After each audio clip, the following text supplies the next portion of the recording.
I pledge allegiance to the flag of the United States of America and to the republic for which it stands, one nation, under God, indivisible, with liberty and justice for all.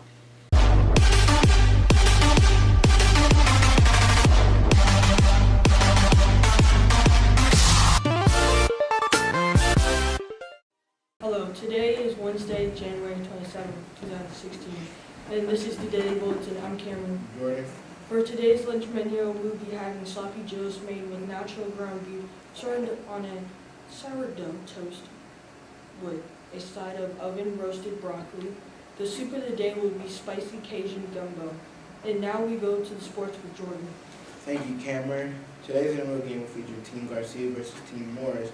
And for afternoon rec, Slot Car Club from 3 to 4:15, wrestling practice from 3 to 4, rec hall from 3 to 5:30, outdoor education 4 to 5:30, drawing club 4 to 5. And now for sports report. JV lost in overtime against Cardinal Newman, but it was a good effort from our Hawks. Back to you, Cameron. Thank you, Jordan. There are no special announcements for today, so we'll now go to our special feature of the week, question of the week.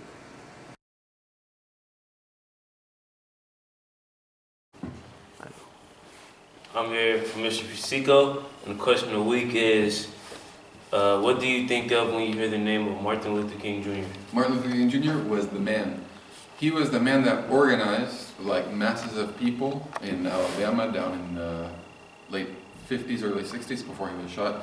He was the person that was responsible for getting, in this case, black people, and I think also poor whites, to stand up for their rights. For example, everybody's probably heard of Rosa Parks, who one fine day said, "I'm not going to move back to the back of the bus." She stayed in the front of the bus, and starting that day, there was they started striking. I believe people didn't take bus rides, and there was all sorts of discrimination against black people. And thanks to Martin Luther King, people got inspired. They started to get people inspired, and they got organized, and they, did their strikes. They might have done boycotts. I think that was more like Cesar Chavez.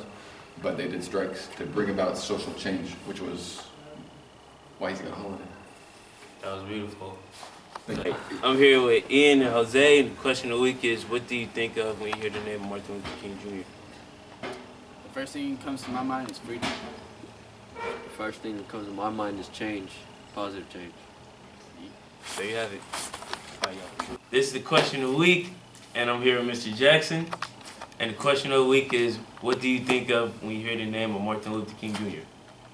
Well, when I hear the name Martin Luther King Jr., I think of many things, but for the sake of time, I'll just share this. I think the biggest thing for me is I think of a person who has had his legacy tarnished and diminished down to a simple "I have a dream" speech. This was a man who meant so much more than just one little soundbite from one little speech that was delivered 5 years before his death. I think of a man who has many streets in this country named after him, and those streets are located in some of the worst neighborhoods in the United States of America. I think of a man who has more schools named after him than most Americans, and in most of those schools you'll find that there's like a 98 to 99% African American attendance at those schools. And this was a man who lived fighting for desegregating, now has schools named after him that are completely segregated. So when I think of Martin Luther King Jr., I think about missed opportunity, and I think about a man who's completely misunderstood, and his legacy has been co-opted by people who are trying to use his name for a different agenda than that which he stood for when he was alive. Wow. Thank you for that question, Yara. That's a good question. Yes, it is.